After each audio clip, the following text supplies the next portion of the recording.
Buenas tardes, profesor y compañeros. Mi nombre es Jennifer Andrea López Ojeda y junto a mis dos compañeras María Camila Lizalde y Alejandra Leighton del grupo 3A de la Facultad de Derecho en la Universidad Santo Tomás de Villavicencio, nosotros les vamos a hablar acerca de la obra El espíritu de las leyes de Montesquieu, especialmente los libros quinto, sexto, séptimo y octavo. Ahora bien, referente al libro quinto, titulado como El legislador debe cuidar de que las leyes que promulga sean conformes al principio del gobierno. Este libro contiene 19 capítulos que serán explicados a continuación. Seguidamente desarrollaré el contenido de este quinto libro en 9 grandes puntos. El primero hace referencia a las ideas generales de que va a tratar el texto. El segundo hace referencia a la forma de gobierno republicano democrático. El tercer punto hace referencia a la forma de gobierno aristocracia. El cuarto punto a la forma de gobierno monarquía. El quinto punto a la forma de gobierno del despotismo. El sexto punto hace referencia al poder. El séptimo punto hace referencia a unos donativos y presentes. El octavo punto hace referencia a las recompensas del soberano. Y por último tenemos los principios nuevos de las 3 formas de gobierno que trataremos desde un principio. Como idea general vamos a tratar de unos principios que son fundantes en cada una de las 3 formas de gobiernos y se relaciona con su naturaleza propia. Estos principios son el espíritu de las leyes que se van a promulgar en cada una de las 3 formas de gobierno. Antes de profundizar en los siguientes puntos, voy a hacer una pequeña retroalimentación de la naturaleza de cada una de las 3 formas de gobierno. Primero, en la forma de gobierno democrático republicano, el poder recae en el pueblo. Esa es su naturaleza. En la aristocracia tenemos que el poder va a recaer en un pequeño grupo de personas llamado también como la asamblea, donde esas personas tienen unas habilidades y virtudes asertivas para adquirir este poder. En la monarquía tenemos que el poder recae en una sola persona, el cual es el soberano, pero este está bajo unas reglas fijas y preestablecidas. Y por último tenemos el despotismo, donde el poder recae en una sola persona, pero este no tiene unas leyes que lo controlen. Frente a la forma de gobierno republicano democrático tenemos como principio fundante la virtud política, que se entiende como amor a la patria, la cual va a conllevar a una igualdad y una moderación entre sus habitantes y su gobierno. Esta virtud política también hace referencia al amor hacia la patria y hacia sus leyes. Tenemos como consecuencia de esto de que al amar la patria vamos a poner el bien general sobre el bien propio. Podemos sintetizar esto de manera muy fácil. Amar a la república es amar a la democracia y amar a la democracia es amar a la igualdad. Entonces, al amar a la democracia, amamos también tanto la igualdad como la frugalidad. La frugalidad hace referencia a la moderación, a ser ahorrativo y prudente. Entonces, configurando la igualdad y la frugalidad, tenemos que estar inclinado a que haya un bienestar común, donde todos tengan las mismas ventajas y oportunidades para gozar y disfrutar de los placeres o, por decirlo así, de los derechos y libertades de las personas en el Estado. El amor a la igualdad limita la ambición de los gobernantes. También hace referencia a que todos, como van a recibir beneficios o servicios por parte del Estado, también ellos deben contribuir al Estado de la mejor manera o como puedan. Para que se materialice todo lo anteriormente dicho, es necesario que el legislador promulgue leyes, las cuales van a tener como espíritu y esencia estos principios que acabamos de ver. Todo lo anterior son aspectos positivos. Ahora, como aspecto negativo, vamos a ver que no todo es color de rosas y es muy difícil que esto se lleve a la vida real o que se cumpla en la vida real en el Estado.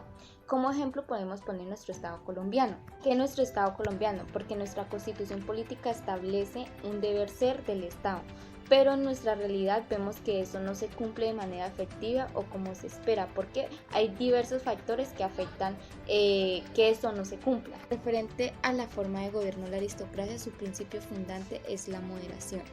A diferencia de la democracia o la república, es muy difícil alcanzar la virtud porque existen 2 grandes causas de desorden. La primera es la desigualdad excesiva entre el que gobierna y entre los que son gobernados, y la segunda es la desigualdad entre los miembros del mismo cuerpo gobernativo, lo cual va a dejar como consecuencia unos odios y envidias, que es todo lo contrario a la virtud y recordando o aclarando que la virtud también hace referencia a alcanzar un máximo de felicidad entre los habitantes del Estado. Esa desigualdad que se da entre los gobernantes y los gobernados se materializa en 4 casos, que son inclinados o referente a los tributos del Estado. En conclusión, la aristocracia es la forma de gobierno más difícil de tratar, puesto que son un grupo de personas y cada persona va inclinada a cumplir sus pasiones o sus inclinaciones y siempre se desvían de lo que es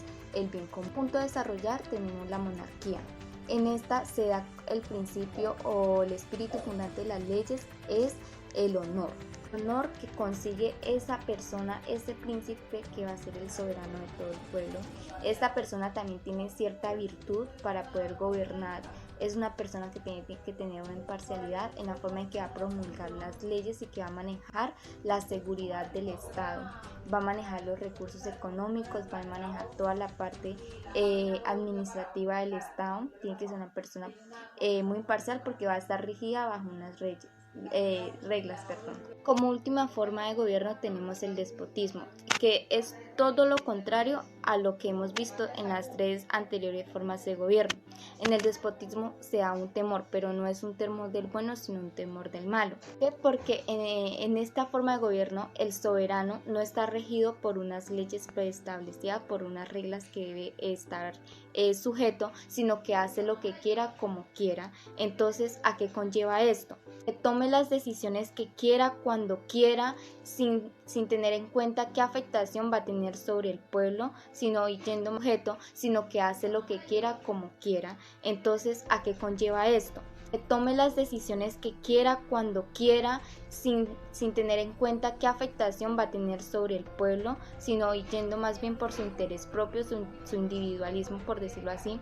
Entonces el pueblo por miedo no va a controvertir, no va a estar en contra o no va a denunciar las afectaciones que tienen las decisiones del rey sobre ellos. Se quedan callados y es cuando pues toma más ventaja. El despotismo no hay ningún amor hacia la república, hacia la patria, no hay ninguna frugalidad, no hay ninguna base de igualdad, de moderación, sino todo es lo contrario, es sujeto a que estén inclinándose hacia el interés propio, lo que a mí me convenga, lo que yo quiero y lo que a las personas más poquitas cercanas que tenga le conviene. Y eso es lo que vemos actualmente en nuestro estado colombiano, ¿no? Pues no de manera tan particular, pero sí de manera genérica, donde los gobernantes en campañas prometen que van a cumplir lo mejor para todo el pueblo, pero en la realidad, en su práctica, ya cuando han adquirido su puesto, hacen todo lo contrario. Ahora bien, respecto al poder, que es el 6º punto que les dije que íbamos a tratar, hace referencia como a la naturaleza de cada una de las formas de gobierno, entonces no voy a ahondar tanto en eso. 7º punto, que hace referencia a los donativos y presentes, van inclinados a que sobre todo se da en las monarquías y en los nativos y presentes, van inclinados a que sobre todo se da en las monarquías y en las aristocracias. En el consiste en que X o Y persona le va a dar al gobernante cierto donativo, cierto regalo o cierta bonificación,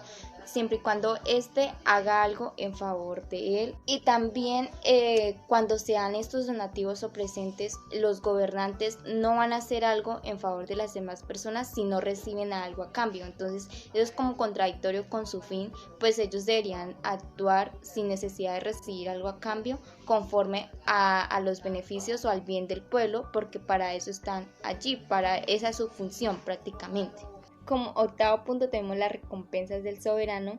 Esto se da sobre todo en los estados monárquicos y despóticos. En la república no se da y en la aristocracia algunas veces se da.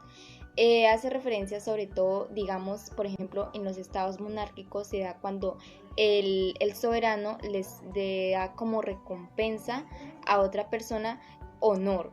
Este honor pues sirve para recibir ciertos privilegios tanto económicos, políticos, sociales, etc. En el despotismo se da prácticamente lo mismo.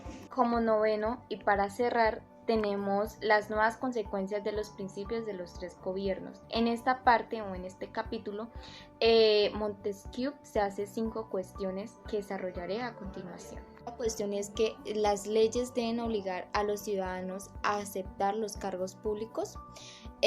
Montesquieu dice que esto se da sobre todo en la República. Montesquieu se hace 5 cuestiones que desarrollaré a continuación. La cuestión es que las leyes deben obligar a los ciudadanos a aceptar los cargos públicos. Montesquieu dice que esto se da sobre todo en las repúblicas, ya que estos cargos se dan por virtud y no por honor, como es en el caso de las monarquías.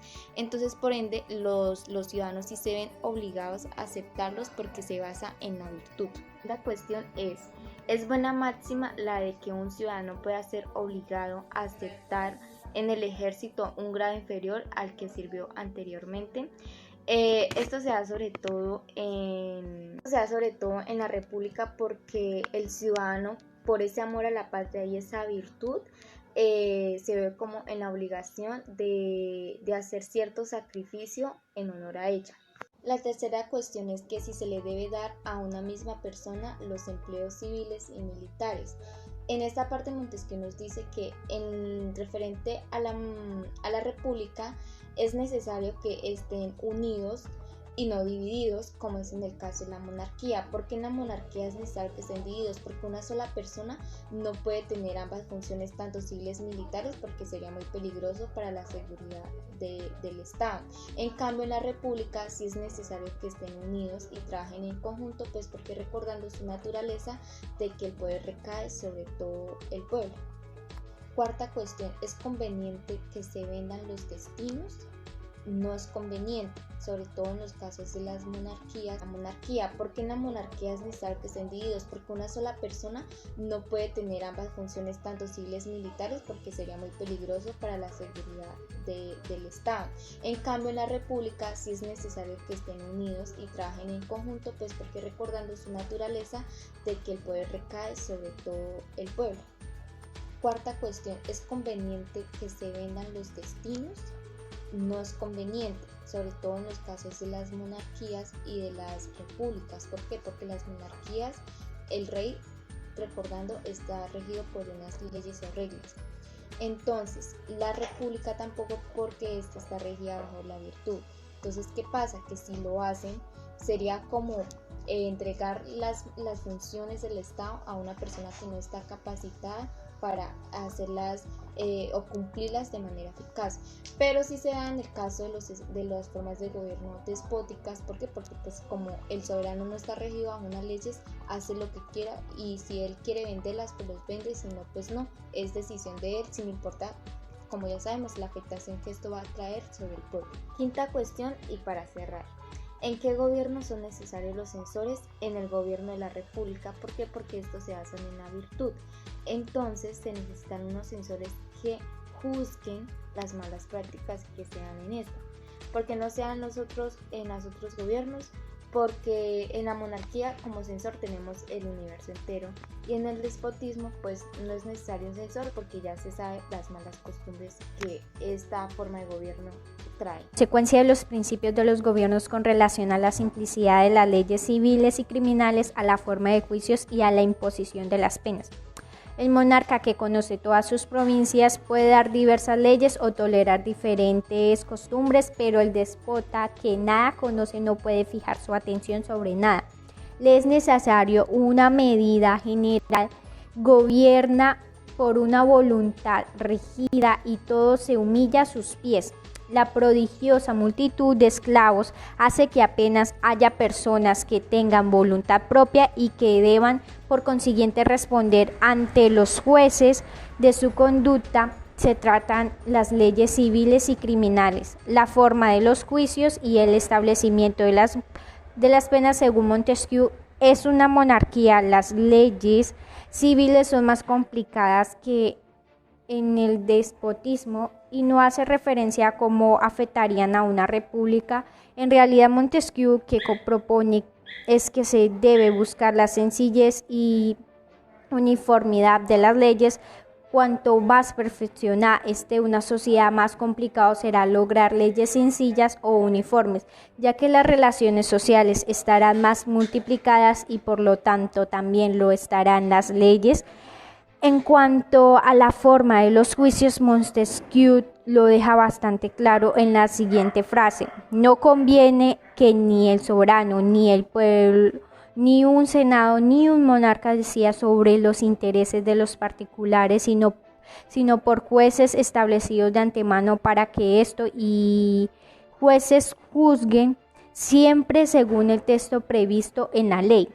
En cuanto a las leyes criminales, estas deberían ser sencillas, respetando los derechos de los hombres, y además deberán ser seguidas literalmente en los juicios. Por último, las penas solo pueden ser solicitadas por el ministerio o por el acusador público, nunca por el acusador particular, para poder evitar las pasiones personales y las venganzas. Según Montesquieu, la severidad de la pena debe tener como objetivo último castigar el delito para evitar que se repita. Excluye cualquier tipo de castigo demasiado severo y condena actos crueles o atroces, ya que considera que estos castigos lo único que consiguen es multiplicar los delitos. No deja constancia de su parecer acerca de la pena de muerte, pero encuentra absurda la ley del talión, por lo que da a entender que no está a favor de ella. El libro 7, consecuencias de los distintos principios de los 6 gobiernos con relación a las leyes suntuarias, al lujo y a la condición de las mujeres. En el capítulo 1 del lujo, el lujo siempre está en proporción con el desnivel de las fortunas. Si en un estado se hallan las riquezas, no habrá lujo en él, porque el lujo proviene de las comodidades que logran algunas expensas del trabajo de los otros. Para que las riquezas estén y se mantengan igualmente repartidas, es necesario que la ley no consienta ninguno, más ni menos que lo preciso para sus necesidades materiales. Sin esta limitación, unos gastarán y otros irán adquiriendo y tendremos la desigualdad.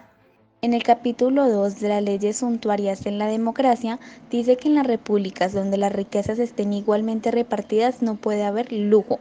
La equidad en la distribución de la riqueza es lo que hace la excelencia de la república. Se deduce que una república es más perfecta cuanto menos lujo haya en ella. Las leyes del nuevo reparto, que con tanto empeño piden algunas repúblicas, serían muy saludables por su índole. Si algo tienen de peligroso, no es por las leyes en sí, es por la acción súbdita, quitarle de repente las riquezas a uno y aumentarlas de otros, en hacer en cada familia una revolución, lo que produciría la revolución en el Estado. A medida que en una república se va introduciendo el lujo y aumenta el egoísmo, se piensa más cada día en el interés particular. En el capítulo 3 de las leyes suntuarias en las monarquías, la aristocracia mal constituida tiene la contra de que los nobles, poseyendo las riquezas, no deben gastar. El lujo debe de desterrarse por ser contrario al espíritu de la moderación. Hay gentes muy pobres que no pueden recibir y gentes muy ricas que no pueden gastar. En el capítulo 4 de las leyes suntuarias en la aristocracia, para que el Estado monárquico se sostenga, el lujo ha de aumentar en progresión creciente a las riquezas particulares, pues éstas no hubieran aumentado si en una parte considerable de los ciudadanos, precisamente a los pobres, no se les privara de una parte de lo que han menester para sus necesidades físicas. Es preciso y es justo que les sea devuelta de una u otra forma lo que se les quita. El lujo es necesario en los estados monárquicos y también en los estados despóticos. En los primeros es el uso que se hace de la poca libertad que se tiene. En los otros es el abuso de las escasas ventajas del propio servilismo. Un siervo escogido por su amo para que tiranice a los otros siervos, ignorando cada día cuál será su suerte al día siguiente. No tiene más felicidad que saciar el orgullo, los antojos y los deleites de cada día. Todo esto nos lleva a una reflexión. Las repúblicas acaban por el lujo y las monarquías por la pobreza. En el capítulo 5, ¿en qué casos las leyes suntuarias son convenientes en una monarquía? Un Estado puede establecer leyes suntuarias para imponer una sobriedad absoluta. Es el espíritu de las leyes suntuarias de las repúblicas. Las leyes suntuarias pueden tener también por objeto imponer una sobriedad, no absoluta sino relativa, cuando se observa que el precio elevado de las mercaderías extranjeras exige aumentar la exportación, y como esto sería perjudicial, el Estado limita la importación o lo prohíbe. Son las únicas leyes suntuarias que convienen a las monarquías. Cuanto más pobre es un Estado, más le arruina su relativo lujo, y por consecuencia más necesita de leyes suntuarias relativas. Cuanto más sea rico un Estado y más su lujo relativo lo enriquece, debe guardarse muy bien de hacer leyes suntuarias relativas. En el capítulo 6 del lujo en China, las razones particulares exigen las leyes suntuarias en algunos estados. El pueblo, por la fuerza del clima, puede llegar a ser tan numeroso y por otra parte los medios de hacerlo subsistir pueden ser tan inseguros que convenga destinarlo todo al cultivo de las tierras. En esos estados el lujo es peligroso y las leyes suntuarias deben de ser en ellos inflexibles para saber si es conveniente fomentar el lujo o proscribirlo. Nada mejor que comparar el número de habitantes con la mayor o la menor facilidad de mantenerlos. En el capítulo 7, fatales consecuencias del lujo en China se sucedieron 22 dinastías. En general, todas aquellas dinastías comenzaron bien. La virtud, la vigilancia y el celo tan necesarios en China al comenzar aquellas dinastías nunca faltaron, pero faltaron al fin. En efecto, era natural que los emperadores formados en la guerra que acababan de derrocar una dinastía viciosa que habían experimentado la utilidad de la virtud, escarmentaran en cabeza ajena y evitaran los libertinajes que habían sido funestos a sus predecesores. Se hace el palacio enemigo del imperio. Las gentes ociosas que viven en aquel arruinan al pueblo que trabaja. El descontento cunde, el emperador muere en manos de un usurpador cualquiera, que funda una nueva dinastía, cuyo tercero o cuarto sucesor vuelve a encerrarse en el mismo palacio, dominando por los propios vicios y así sucesivamente. En el capítulo 8 de la continencia pública, tantas imperfecciones unidas a la pérdida de la virtud en las mujeres, su alma toda se degrada, tanto le falta el apoyo de la honestidad, que bien puede mirarse la incontinencia pública en un estado popular, como la mayor de todas las desdichas y como precursora de un cambio en la Constitución. Han prohibido hasta la galantería que engendra la ociosidad, que corrompe a las mujeres, que antes de ser efectivamente corrompidas, que da valor a todas las nonanadas y rebaja lo importante, que es causa de que se conduzcan tantas obedeciendo a máximas ridículas, en que las mujeres se ponen de acuerdo con facilidad. En el capítulo 9 de la condición de las mujeres en las diversas formas de gobierno, las mujeres tienen tan escaso miramiento en las monarquías porque, llamadas a la corte por la distinción de clases, toman en ella en ese espíritu de libertad, casi el único en toda ella tolerado. Cada cual se sirve de sus encantos y de sus pasiones para adelantar en su camino, y como su debilidad no les permite el orgullo lo que reina en ellas, en la corte es siempre la vanidad y el lujo. No introducen el lujo en los estados despóticos, pero ellas mismas son objeto del lujo en todos los estados. Deben de ser esclavas de demasía. Como las leyes son rígidas y ejecutadas, pronto se teme dejar la libertad a las mujeres.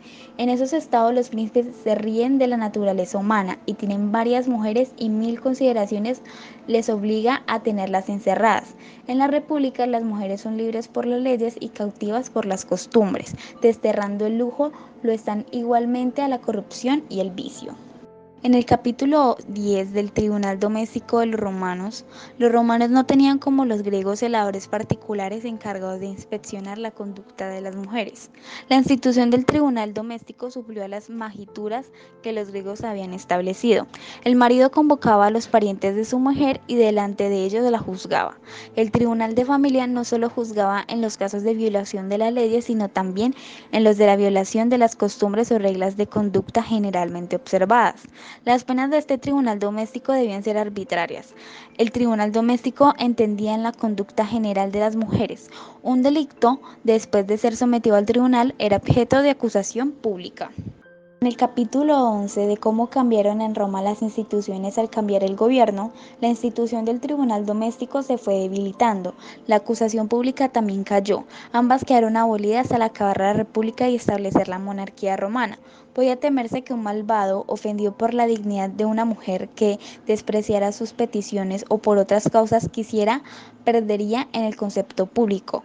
La ley Julia ordenó que no podía acusarse de adulterio a una mujer sino después de haber acusado a su marido de favorecer sus desarreglos. Esto era más que restringir la acusación, era anularla, por así decirlo. Capítulo 12 de la tutela de las mujeres romanas. Las leyes de Roma ponían a las mujeres en perpetua tutela, a no ser que estuvieran bajo la autoridad de su marido. Se daba la tutela al más cercano de los parientes varones, y parece, por una expresión vulgar, que a ellas no les gustaba mucho la tutela. Era buena para la república y no era necesaria en la monarquía. En el capítulo 13 de las penas establecidas por los emperadores contra el libertinaje de las mujeres, la ley Julia instituyó una pena para el adulterio, pero esta ley, lejos de ser una señal de buenas costumbres, lo fue de su depravación. Todo el sistema político respecto a las mujeres cambió en la monarquía. Ya no trataba de mantener en ellas la fuerza de costumbres, sino de castigar sus delitos. No se hacían leyes nuevas para castigar estos delitos, sino que ya no eran delitos ni se castigaban. El espantoso desbordamiento de los vicios obligó a los emperadores a dictar leyes que hasta cierto punto frenaban el libertinaje, pero su intención no era corregir las costumbres en general. La pena que imponía la ley Julia era leve. Los emperadores quisieron que los jueces las agravaran. No miraban esto si las mujeres merecían el castigo, lo que examinaban era si para castigarlas se había faltado a la ley. Estas disposiciones relativas a las mujeres no se aplicaban más que a las familias de los senadores, jamás a las del pueblo. El capítulo 14, leyes suntuarias de los romanos. En Roma, además de las instituciones generales, hicieron los censores que los magistrados formulaban leyes particulares para mantener a las mujeres en la frugalidad. Las leyes Cania, Licino y otras no tenían más objeto. En el capítulo 15 del dote nupcial en las diversas constituciones, la dote de la mujer debe ser considerablemente en una monarquía para que el marido pueda sostener su rango y el lujo correspondiente. Debe ser mediano en la república, en el que el lujo no debe reinar, y debe ser casi nulo en un estado despótico en el que las mujeres en cierto modo son esclavas. Es menos útil en el régimen republicano, en el cual son las mujeres más virtuosas, y sería absurdo en los estados despóticos, en el cual las mujeres forman parte de la propiedad del amo. Los gananciales sobre los bienes del marido que les da la ley a las mujeres son inútiles, pero en la república serían perjudiciales, porque servirían para alimentar el lujo, y en los estados despóticos se les debe la subsistencia de nada más. En el capítulo 16, hermosa costumbre de los samnitas habían establecido una costumbre que en una república pequeña y sobre todo en la institución en que se hallaba la suya no podía menos de producir efectos admirables. Se reunía a todos los mozos y se les juzgaba. El que era declarado superior, mejor que los demás, elegía por mujer a la moza que quisiera. El que le seguía en número de votos elegía también entre todas las restantes, y así sucesivamente. El más rico en esa clase de bienes escogía a su esposa entre las jóvenes de la nación entera. La dote de la virtud era el amor, la belleza y la castidad. Sería difícil imaginar un premio más noble, más exquisito, menos oneroso para un pequeño estado, ni más capaz de influir en uno y en otro sexo. En el capítulo 17 de la administración de las mujeres, es contra la razón y contra la naturaleza que las mujeres sean amas en la casa, como sucede en Egipto, pero no se opone la razón ni la naturaleza que rijan un imperio. En el primer caso, el estado de debilidad en que se encuentran no les permite la preeminencia, y en el segundo, la misma debilidad les presta dulzura y moderación, cualidades que le pueden hacer un buen gobierno, más que lo harían las virtudes varoniles de dureza. En la India les va bien con mujeres gobernantes, cuando el hijo varón que heredaría la corona es de sangre plebeya por su madre, reinan las hembras cuya madre sea de sangre real. El libro octavo de la corrupción de los principios en los tres gobiernos, en el capítulo primero, la idea general de este libro es la corrupción de cada régimen político. Empieza casi siempre desde los principios. En el capítulo 2 de la corrupción del principio de la democracia, el principio de la democracia degenera, no solamente cuando se pierde el espíritu de la igualdad, sino cuando se extrema ese mismo principio, es decir, cuando cada uno quiere ser igual a los que él mismo eligió que lo mandaran. El pueblo cae en esta desgracia cuando aquellos a quienes se confía para ocultar su propia corrupción procuran corromperlo. Para que el pueblo no vea su ambición, le hablan sin cesar de la grandeza del pueblo, para que no descubran su avaricia. La corrupción irá en aumento. El pueblo se repartirá los fondos públicos, como cuanto más parezca sacar provecho de su libertad, más próximo estará el momento de perderlo. La poca libertad que queda llega a hacerse inaguantable. Surge de un solo tirano y el pueblo pierde hasta las ventajas de su corrupción. Dos excesos tienen que evitar la democracia: el de la igualdad, que la convierte en aristocracia o la lleva al gobierno de uno solo, y el de la igualdad exagerada, que la conduce al despotismo, como el despotismo acaba por la conquista. En el capítulo 3 de la igualdad extremada no está más lejos el cielo de la tierra que la verdadera igualdad de la igualdad extremada. El espíritu de la primera no consiste en hacer de modo que todo el mundo mande a quien nadie se ha mandado, sino en obedecer y mandar a sus iguales. La libertad verdadera no estriba en que nadie mande, sino que en estar mandados por los iguales. En la naturaleza los hombres nacen iguales, pero esa igualdad no se mantiene. La sociedad se la hace perder y solo vuelven a ser iguales por las leyes. Tal es la diferencia entre la democracia ordenada y la que no lo está, que en la primera todos son iguales como ciudadanos, y en la segunda lo son también como magistrados, como senadores, como jueces, como padres, como maridos, como patronos. El asiento natural de la virtud se encuentra al lado de la libertad, pero no está tan distante de la libertad extremada como la de la servidumbre. En el capítulo 4, causa particular de la corrupción del pueblo, los grandes éxitos, sobre todo aquellos en el que el pueblo contribuye mucho, le dan un orgullo tan desmesurado que se hace imposible conducirlo. Celoso de los magistrados, acaba por encelarse de la magistraduría. Enemigo de los gobernadores, no tardan en serlo también de la Constitución. El capítulo 5 de la corrupción del principio de la aristocracia se corrompe cuando el poder de los nobles se hace arbitrario, siendo así, ya que no hay virtud posible ni en los que gobiernan ni en los gobernados. La república no subsiste más que entre los nobles y para los nobles. Esta es la república en que clase que gobierna el estado despótico en las clases gobernadas, lo cual produce entre estas aquellas la división más profunda. La corrupción llega al colmo cuando los títulos a las funciones son hereditarios. Ya los privilegiados no pueden tener moderación. Como sean pocos, su poder aumenta, pero disminuye su seguridad. De suerte que aumentando el poder y disminuyendo la seguridad, el exceso de poder es un peligro para el déspota. Una aristocracia puede mantener intacta la fuerza de su principio, si las leyes son tales que hagan sentir a los nobles, más que los goces del mando, sus riesgos y fatigas, o si es tal la situación del Estado que siempre haya algo que temer, que venga dentro de la seguridad de fuera la incertidumbre. En el capítulo 6 de la corrupción del principio de la monarquía, si las democracias llegan a su perdición cuando el pueblo despoja de sus funciones al Senado, a los magistrados y a los jueces, las monarquías se pierden cuando van cercando poco a poco los privilegios de las ciudades o prerrogativas de las corporaciones. La monarquía se pierde cuando el príncipe se supone que muestra más su poder y cambiando el orden de cosas que ajustando a lo establecido, cuando separa a algunos de sus funciones naturales para dárselas a otros, y cuando se atiene más a sus caprichos que a sus voluntades. La monarquía se pierde cuando el príncipe, refiriéndolo todo a sí mismo, piensa que su capital es el Estado, su corte la capital y su persona la corte. Se pierde por último cuando el príncipe desconoce su autoridad, su situación, el amor de los pueblos, cuando no se penetra que un monarca siempre debe crearse en su seguridad, como un déspota debe creerse en el peligro. En el capítulo 7, prosecución del mismo asunto, el principio monárquico se corrompe cuando las primeras dignidades son marcas de servidumbre, cuando se priva a los grandes del respeto de los pueblos, haciéndolos viles instrumentos del poder arbitrario. Se corrompe igualmente cuando se pone al honor en contradicción con los honores. Esto es cuando el honor y las distinciones llegan a hacerse incompatibles, pudiendo una persona cubrirse al mismo tiempo de infamia y de dignidades.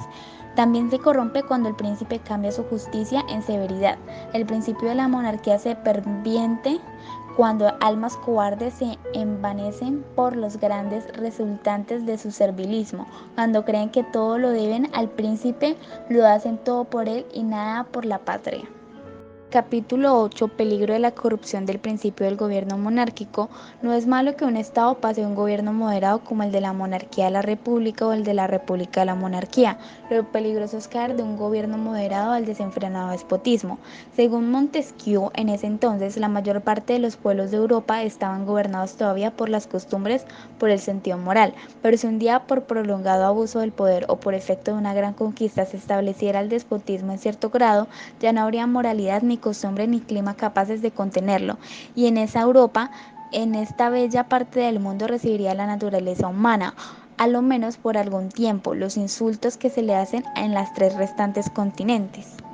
En el capítulo 9, la nobleza se inclina a defender al trono.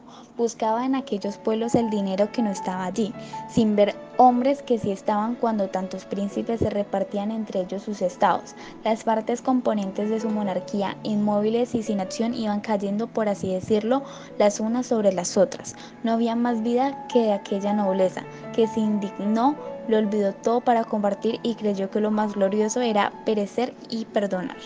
Capítulo 10 de la corrupción del principio del gobierno despótico. El principio del gobierno despótico se corrompe sin parar porque está corrompido por su naturaleza. Los demás gobiernos perecen porque accidentes particulares violan su principio. El despótico sucumbe por su vicio interno. Si causas accidentales no impiden que el principio se corrompa, no subsiste, pues, sino cuando circunstancias derivadas del clima, de la religión o del ingenio del pueblo han tenido fuerza bastante para imponer orden o una regla. Estas cosas pesan, influyen en su naturaleza, pero ni cambiarla. Conserva su ferocidad aunque por algún tiempo esté domesticada. Capítulo 11. Efectos naturales de la bondad y la corrupción de los principios. Cuando se han corrompido los principios del gobierno, las mejores leyes se hacen malas y se vuelven contra el Estado. Cuando los principios se mantienen sanos, aún las leyes malas hacen el efecto de las buenas. La fuerza del principio suple a todo. Hay pocas leyes que no sean buenas en tanto que el Estado conserve sus principios. Como decía Epicuro hablando de las riquezas, lo que está corrompido no es el licor sino el vaso. Capítulo 12. Continuación del mismo asunto. Cuando una república se ha corrompido no se puede remediar ninguno de los males originarios por la corrupción a menos de atajarla y volver a los principios. Cualquier otra corrección es inútil o un nuevo mal, pero cuando hubo perdido sus principios o cuanto más poder tuvo, menos escrúpulos tenía, hasta que al fin llegó a ser su propio tirano y esclavo de sí mismo, perdiendo la fuerza de la libertad para caer en la debilidad de la licencia. Capítulo 13. Efectos del juramento en un pueblo virtuoso. No había pueblo en el que la disolución tardara tanto en llegar como en el pueblo romano, en que la templanza y la pobreza fueron tanto tiempo respetadas.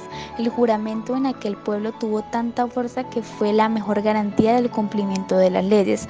Por cumplirlo hizo el pueblo romano lo que nunca hubiera hecho por la gloria ni por la patria. Capítulo 15. Medios más eficaces para la conservación de los 3 principios. No se puede hacer que se comprenda hasta que después se lean los 4 capítulos siguientes. Capítulo 16. Propiedades distintivas de la República. Esta en la naturaleza de la República que tenga un pequeño territorio con dificultad se subsistiría. En una república de gran extensión territorial hay grandes fortunas y poca moderación en los espíritus. Son demasiado grandes los intereses que habrán de ponerse en manos de un ciudadano. Los intereses son particulares. En una república grande el bien común se sacrifica a 1000 consideraciones. Está subordinado a excepciones, depende de accidentes. En una república pequeña, el bien público se siente más, es más conocido y está más cerca de cada ciudadano.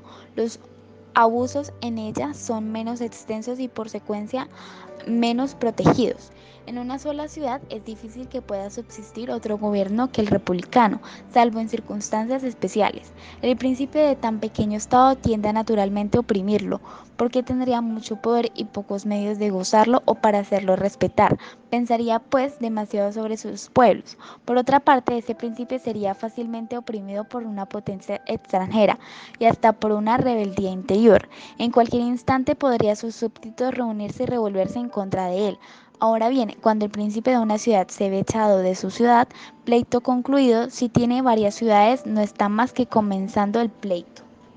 En el capítulo 17, propiedades distintivas de la monarquía, un estado monárquico no debe ser ni muy extenso ni muy reducido su territorio. Siendo muy limitado se formarían república y siendo muy extendido los magentes, ya poderosos por sí mismos, no están a la inmediata vista del monarca, teniendo cada uno su pequeña corte, libres de exacciones por las leyes y por la costumbre. Quizás dejarían de obedecer y no temerían un castigo que habría de ser demasiado lento y harto lejano.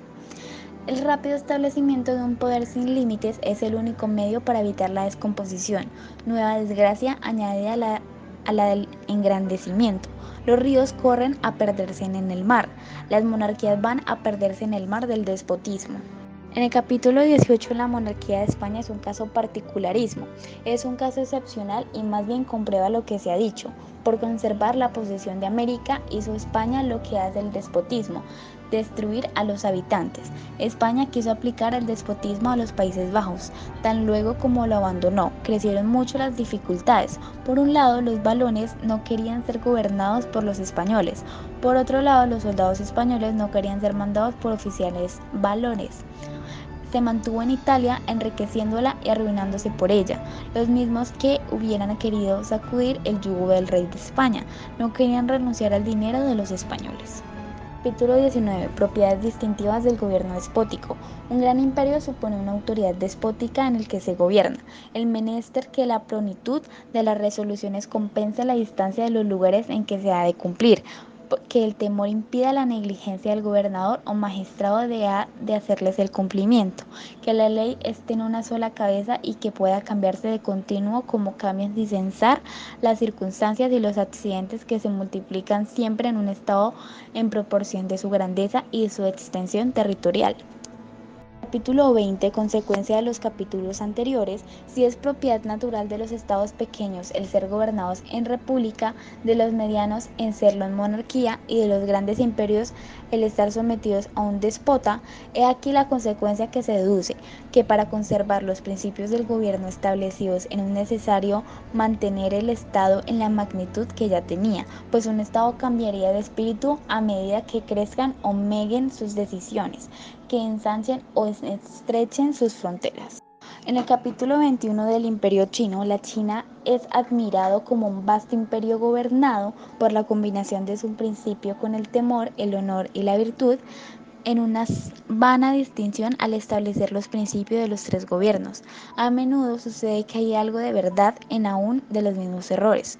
Circunstancias particulares pueden hacer que el gobierno de China esté menos corrompido de lo que debería estar. El monarca chino estará muy lejos de pensar que si gobiernan mal será castigado en la otra vida. Lo que sin duda piensa es que si su gobierno es malo, perderá su trono y su cabeza. He aquí lo que ha producido la reglamentación tan ponderada. Se ha pretendido que a la vez reinaban las leyes y el despotismo, cuando el despotismo no hay leyes ni reglamentos, no cabe más ley que la fuerza. En vano ese despotismo es escarmentado por sus desaciertos, que ha querido encadenarse convertidas en armas sus cadenas, se hace aún más terrible. China es un estado despótico y su principio es el temor. Puede ser que en las primeras dinastías, cuando el imperio no era tan extenso, declinara un gobierno un poco de su espíritu, pero en ese momento no.